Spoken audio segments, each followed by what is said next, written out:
সবাইকে নমস্কার। যে প্রতিদিন লাইভ আর হয়তো করছি না, তার কারণগুলো খুবই সামান্য। যে নতুন নতুন টপিককে খুঁজতে গিয়ে এবং নতুন নতুন টপিককে ডিসকভার করার জন্য যে সময়টা আমার লাগছে, তার জন্য প্রতিদিন হয়তো লাইভ করার সেই সময়টা হয়তো আমি পাচ্ছি না।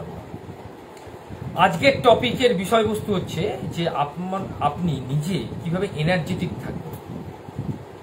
প্রথম বিষয়টা হচ্ছে যে আমরা এনার্জিটাকে কোথায় খুঁজে পাই। অনেকে বলবে এনার্জি ও সকালবেলা উঠে ব্যায়াম করলে হয়ে যাবে, কোনো ব্যাপার না। সকালবেলা উঠে ব্যায়াম করবো, তারপর এক কাপ চা খেয়ে নেবো, তারপরও সারাদিন খুব এনার্জি, একদম পারফেক্ট। আবার কেউ বলবেন সকালবেলাটা ব্যায়াম করে নিলাম, তারপর হয়তো একটুখানি রুটিন মাফিক ওই ফল বা নিউট্রিশন খাবার খেলাম, ঠিক আছে, শরীরে খুব এনার্জি, একদম পারফেক্ট। অর্থাৎ প্রত্যেকের বিলিফ সিস্টেমের ওপর একটা করে এনার্জিকে ক্রিয়েট করছে। সত্যি কি তাই যে এইভাবে এনার্জিকে ক্রিয়েট করা যায়, এইভাবে এনার্জিকে তৈরি করা যায়? না, সাইকোলজি সেটা বলছে না। সাইকোলজি বলছে যে সোশ্যাল সাপোর্ট, অর্থাৎ আপনাকে এনার্জেটিক করতে গেলে সোশ্যাল সাপোর্টটা আপনার খুব লাগবে। এবং সোশ্যাল সাপোর্ট বলতে কোথায় বোঝানো হচ্ছে যে আপনি এমন একটা কাজ করছেন যে কাজটা আপনাকে এনার্জি লেভেলটাকে খুব বেশি মাত্রায় হাই না করলেও পেছন দিক থেকে বুস্ট করছে। সহজ সাধ্যভাবে যেভাবে আমি বলতে চাইছি, ধরুন আমি যে কাজটা করছি আপনাদের সঙ্গে, যেটা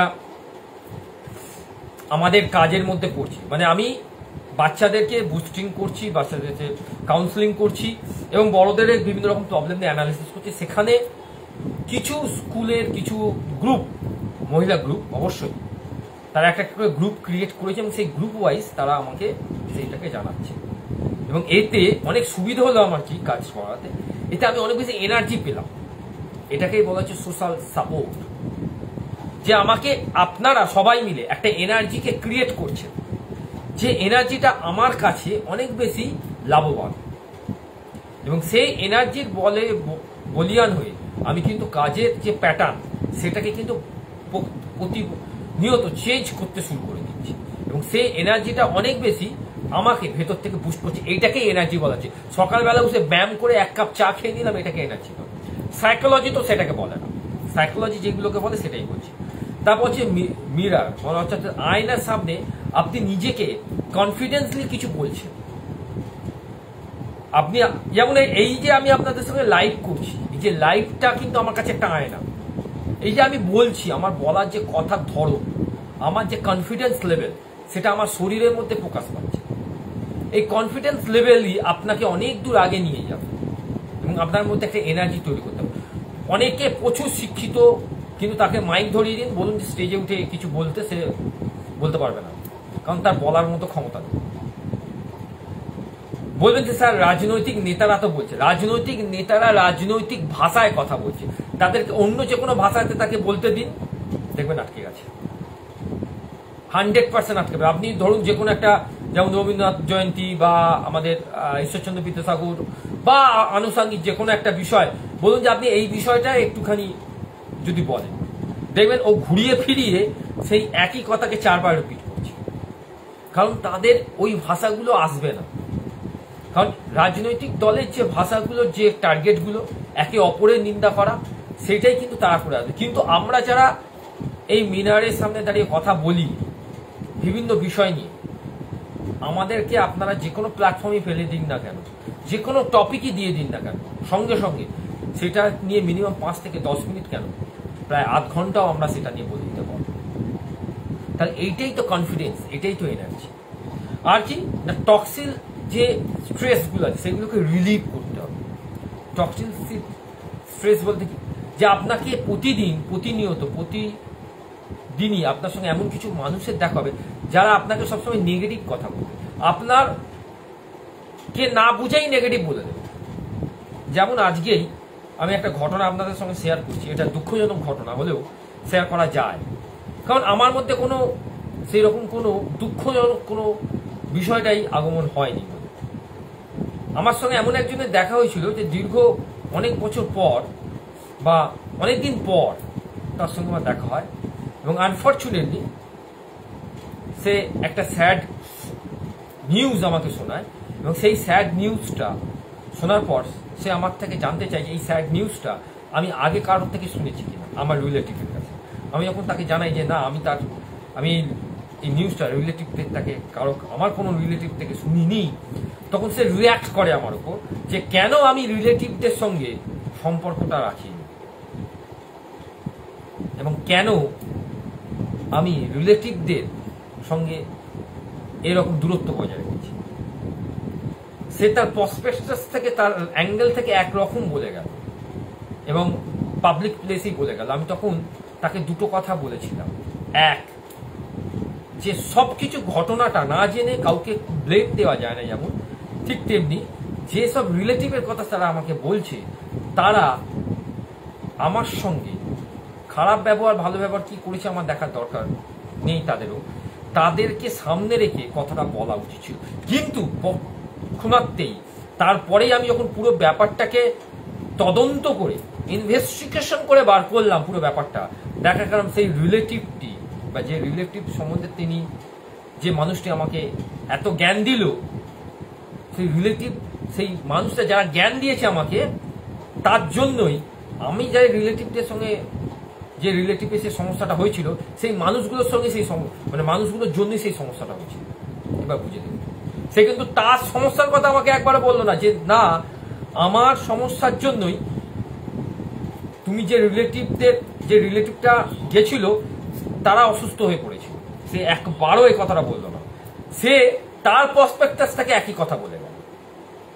খুব হাস্যকর ব্যাপার লাগলো আমার কাছে এটা, কারণ সাইকিয়াট্রিস্ট আমি, মানুষের মনকে আমি পড়তে পারি, সে আমার মনকে পড়ছে, কারণ তার ওই বেসটাই নেই, বেসহীন কথা বলে দিল।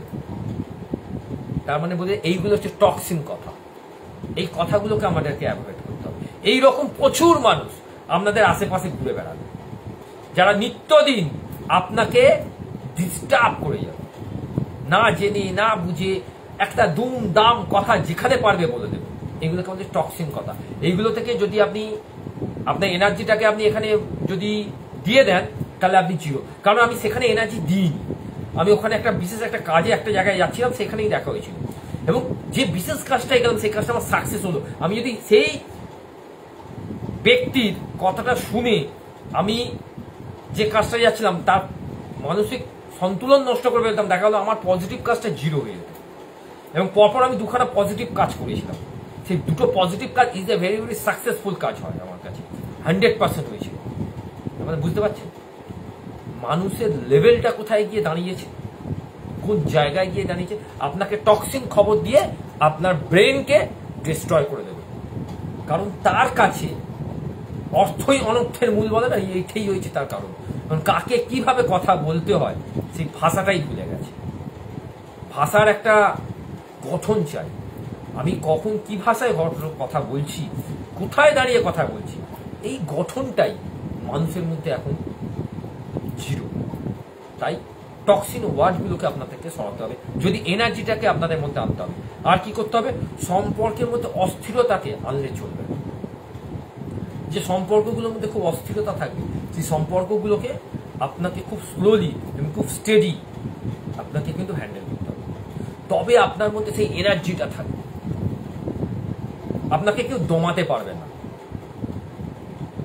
এখানেও সেই গীতার কথাতেই ফিরে যদি আসি, যে ধর্ম অর্থাৎ ওই যে কর্ম করে যাও, কর্মের ফল চিন্তা করো না, এবং তুমি কাউকে না জেনে কোনো কথা বলো, এটাও আছে। এবং আমি যে প্ল্যাটফর্মে দাঁড়িয়ে কথাগুলো বলছি, পারফেক্ট সেই প্ল্যাটফর্মে দাঁড়ানোর অভিজ্ঞতা বা সেই পারফেক্ট দাঁড়ানোর সেই জায়গাটা আছে তো। কারণ এখানেও মহাভারতকে স্ট্রিকটাকে ইউজ করছি, যখন দুর্যোধন বারবার অর্জুনকে অপমান করছে যে ও কি করবে, ও একটা সাধারণ, ও কি করবে, ওর জিভ কেটে আমি আমার ধনুকের সুতোটা বানিয়ে দেব। তখন ভীষ্ম বলেছিল, আরে মুখ্যু তুই কার কথা বলছিস, অর্জুন সম্বন্ধে জান, তারপরে তুই এই কথাটা বললি। বিশ্ব ঠিক এই কথাটাই বলেছে। আর যদি কেউ এই কথাটা আমার চ্যালেঞ্জ করে থাকে, আমি তার ভিডিওটা পাঠিয়ে দেবো কোথায় বলেছি। কারণ আমি মহাভারত প্রতিদিন দেখি, একবার না অজস্রবার আমার দেখা হয়েছে। তাই প্রতিটা এপিসোডে কোথায় কি বলেছে, কোন লাইনে কি বলা আছে, এইখানের মধ্যে না পুরো জলের মতো পরিষ্কার হয়ে গেছে। আর আমরা মহাভারতটাকে ফলো আপ করি, এই জন্যই আমাদের এনার্জি লেভেলটা অনেক বেশি ডাউনে চলে গেছে। চাণক্য নীতিটাকে আমরা পড়ি না, ওই জন্য আমাদের এনার্জি লেভেল ডাউনে চলে গেছে। চাণক্য নীতি, চাণক্য সূত্র, মহাভারতের সূত্র, মহাভারতের গীতা, মহাভারত, এইগুলো যদি আমরা পড়ি না, আমাদের এনার্জি অটোমেটিক্যালি বুস্ট করে। কেউ আমাদেরকে বাধা দিতে পারবে না, এটুকু আপনাদের আমি বলে দিলাম। আর যে চার্টটা আমি আপনাদের সামনে তুলে ধরেছি, memory chart, boosting chart, report chart করে দিন, করুন। আপনারা নিজেরাই বুঝতে পারবেন এর ফলটা কোথায় দাঁড়াচ্ছে। আজকে অনেকে আমাকে মেসেজ করেছে, হোয়াটসঅ্যাপ করেছে, তাদেরকে বুঝিয়েও দিয়েছে। যারা করেনি তারা করতে পারেন, কোনো অসুবিধা নেই। যেটুকু সমস্যা হবে আমি তো আছি।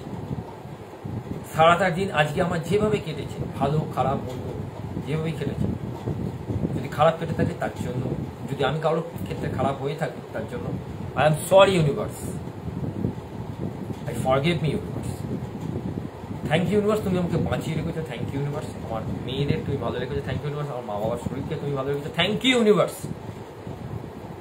তুমি আমার চোখ, কান, নাক, সব কটা, সব ইন্দ্রিয়গুলোকে সজাগ রেখেছো। থ্যাংক ইউ ইউনিভার্স, তুমি আমার ভারতবাসীকে ভালো রেখেছো। থ্যাংক ইউ ইউনিভার্স, আমি যে ছোট ছোট বাচ্চাদের নিয়ে কাজ করছি তাদেরকে তুমি ভালো রেখেছো। থ্যাংক ইউ ইউনিভার্স, আমাকে লড়াই করার সুযোগ করে দিয়েছো তার জন্য। থ্যাংক ইউ ইউনিভার্স, প্রতিদিনের চ্যালেঞ্জকে অ্যাকসেপ্ট করার মতো সেই ক্যাপাসিটি, সেই পাওয়ার অফ স্ট্রেংথ, সেই এনার্জি তুমি আমার মধ্যে বুস্ট করেছো, তার জন্য thank you. I love you universe, এই এনার্জিগুলোকে নতুনভাবে আবিষ্কার করাচ্ছ, সেই এনার্জিগুলোকে দিয়ে নতুনভাবে কাজ করাচ্ছ। I love you. আমি খুব ভালো আছি, আমি খুব ভালো আছি, আমি খুব ভালো আছি, আমি খুবই ভালো আছি, আমি খুব ভালো আছি, আমি খুব ভালো আছি, আমি খুব ভালো আছি, আমি ভীষণ ভালো আছি, আমি প্রচণ্ড ভালো আছি, আমি খুব ভালো আছি, আমি খুব ভালো আছি, আমি খুবই ভালো আছি, আমি খুব ভালো আছি, আমি খুব ভালো আছি, আমি খুব ভালো আছি, আমি খুবই ভালো আছি, আমি খুব ভালো আছি, খুব ভালো আছি, খুব ভালো আছি, খুব ভালো আছি, ভীষণ ভালো আছি। কেন ভালো আছি জানেন? আপনারা যে ভালো আছেন, আপনারা বলবেন আমরা তো ভালো নেই। আপনারা বলে দেখুন পরিবার, আপনারা ভালো আছেন, দেখবেন ভালো তো আছেন, খারাপ থাকার কোনো জায়গা নেই। আজকের জন্য এইটুকুনি। শুভরাত্রি। কালকে যদি লাইভ করি, কালকে সকালে আপডেট পেয়ে যাবেন, নাহলে শুক্রবার লাইভ কিন্তু চলবে, লাইভের প্রোগ্রাম চলবে, নতুন নতুন টপিক আসবে,